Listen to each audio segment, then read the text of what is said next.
Bom, uma segunda história que eu tenho para vocês, essa talvez seja até um pouco mais impactante. Um paciente que eu atendi, na época acredito que devia ter em torno de seus 50 anos de idade, ele veio com uma cólica renal.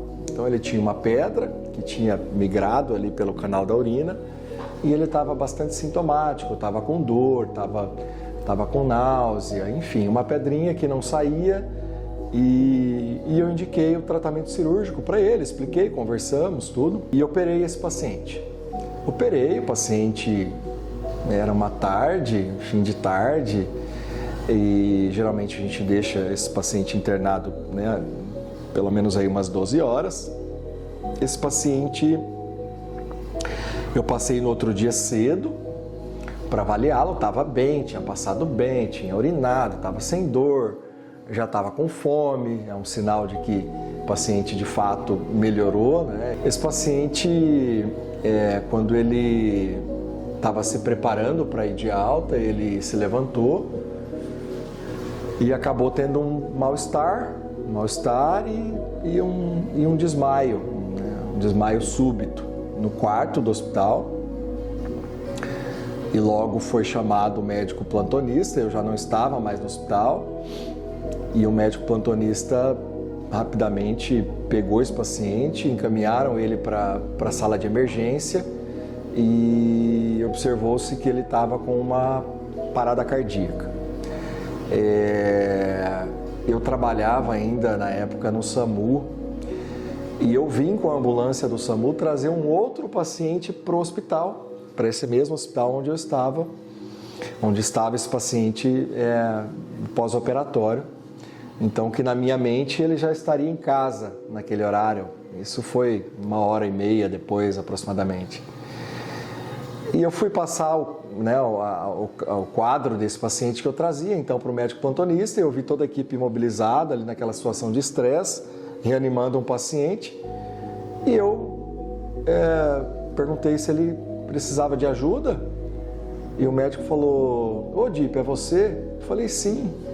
Ele falou: "Não, eu tô com um paciente aqui que estava internado aí, foi operado e fez uma parada cardíaca saindo do hospital." Eu olhei para o paciente e falei: "Mas esse paciente é meu, acabei de dar alta para ele." Daí pedi o prontuário, vi que era meu, comecei a ajudar na reanimação e tudo mais. Esse paciente estava na iminência da morte, assim, sabe? De fato, com um traçado no monitor cardíaco ali muito ruim, zero de pressão, enfim. Mas a gente investiu na reanimação, ficamos ali em torno de 1 hora reanimando esse paciente, pegando acesso venoso, fazendo intubação, preparando, fazendo exames e tudo mais, já fazendo contato com a UTI para fazer exame, para avaliar, chegar ao possível diagnóstico. Esse paciente fez uma embolia pulmonar grave, ele ficou internado mais uns 45 a 50 dias, se não me engano. Ele acabou depois sendo transferido de hospital, porque era um doente privado e foi para um hospital público. Esse paciente foi reoperado porque teve uma complicação pulmonar da própria massagem cardíaca que a gente faz, tem que fazer medicação para anticoagulante, a massagem cardíaca acaba fraturando costela, ele acumulou sangue dentro do pulmão. Eu acabei reoperando esse paciente depois, me envolvi bastante, tinha uma família grande, bastante filhos, todos muito preocupados. Esse paciente perdeu acho que uns 20 a 25 quilos durante esse período todo, né? Mas ele saiu, foi de alta do hospital, sem sequelas.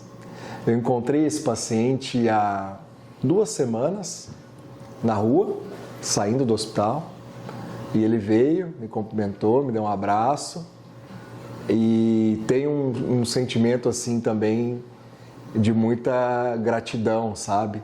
E eu falei para ele, "Você tá bem? Como passou esse período?" "Tô super bem, Dr. Dip." Eu falei: "Aproveite as outras 6 vidas que você tem, porque uma já foi."